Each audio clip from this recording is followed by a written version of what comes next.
Pursued. Part 3. Jim had the big leather ball, peculiar robot thing in his sight. He pulled the trigger. Wham! The familiar kick against his shoulder. Then the whining screech of a ricochet. He sucked in his breath. There could be no doubt whatsoever. At a mere 20 yards, a bullet from his hard-hitting rifle had glanced from the robot's surface. Frantically, Jim worked the bolt. He blasted 2 more rounds, then realised the utter futility of such tactics. When the robot was 6 feet away, he saw gleaming finger hooks flick from warty knobs and a hollow, sting-like probe dripping greenish liquid poised snakily between them. Jim turned and fled. Jim weighed exactly 149 pounds. It was easy enough to pull ahead. The robot seemed incapable of increasing its speed, but Jim had no illusions on that score. The steady 5-mile-an-hour pace was something no creature on Earth could maintain for more than a few hours. Before long, Jim guessed any hunted animal had either turned on its implacable pursuer, or in the case of more timid creatures, ran themselves to exhaustion in a circle of panic. Only the winged were safe, but for anything on the ground, the result was inevitable. Another specimen for the awesome array, and for whom the whole collection? Why? Coolly, as he ran, Jim began to shed all surplus weight. He glanced at the reddening sun, wondering about the coming night. He hesitated over his rifle. It had proved useless against the robot, but his military training impelled him to keep the weapon to the last. Still, every pound raised the odds against him in the grueling race he foresaw clearly.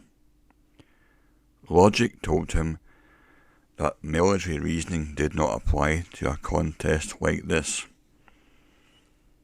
There would be no disgrace in abandoning a worthless rifle, and when weight became really vital,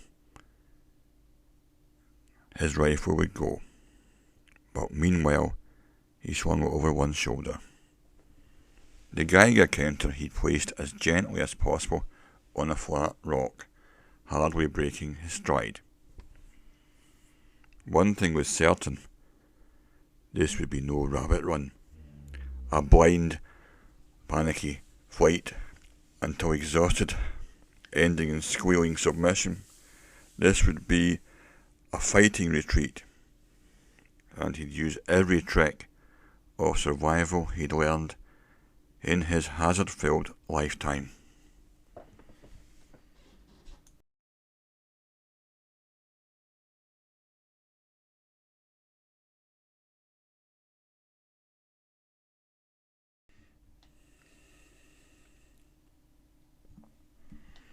Taking deep, measured breaths, Jim loped along.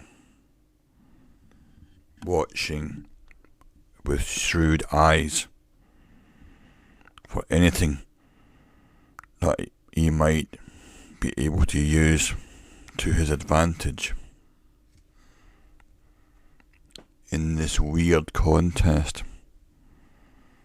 Luckily, the valley was sparsely wooded. In brush or forest, his straight line speed would have been almost useless. And then, up ahead, he came upon a sight that made him pause. It was a point where a huge boulder overhung the trail, and Jim saw possibilities in this situation. He grinned as he remembered a Malay man-trap that had once saved his life. Springing to a hillock, he looked back over the grassy plain. The afternoon sun cast long shadows, but it was easy enough to spot the pursuing robot way in the distance.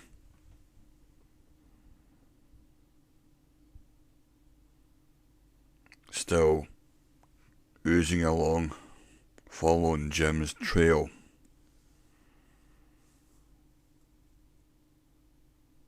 Jim watched with some anxiety, painful anxiety. It was there, the robot in the distance, pursuing him.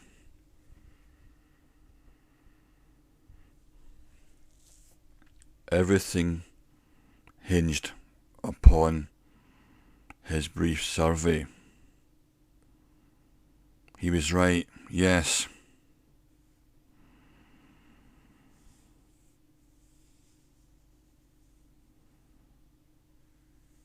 The robot was following his foot trail.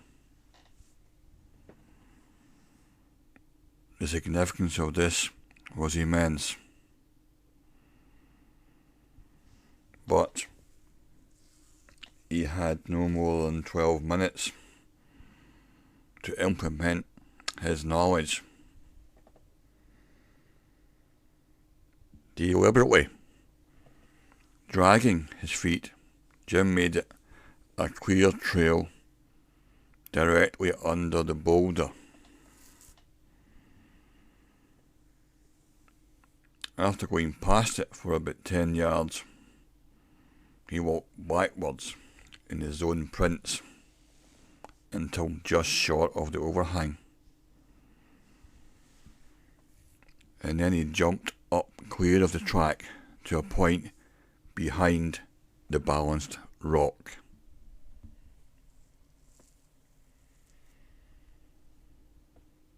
Whipping out his heavy-duty belt knife, he began to dig.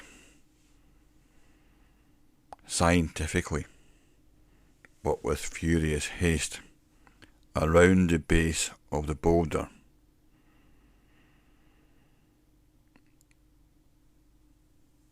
Every few moments, sweating with apprehension and effort, he rammed it with one shoulder. At last, it was teetering a little. He jammed the knife back into his sheath, and then was crouching there panting, when the robot rolled into sight over a small ridge, following his back trail. He watched the grey spheroid moving towards him and thought to quieten his sobbing breath. There was no telling what other senses it might bring into play, even though the robot seemed to prefer just to follow in his prints. But it certainly had a whole battery of instruments at its disposal. Jim crouched low behind the rock, every nerve a charged wire. There was no change of technique by the robot, seemingly intent on following the footprints of its prey. The strange sphere rippled along, passing directly under the great boulder. As it did so, Jim gave a savage yell, and thrusting his whole muscular weight against the balanced mass, toppled the boulder squarely on top of the robot. 5 tons of stone fell from a height of 12 feet. A perfect strike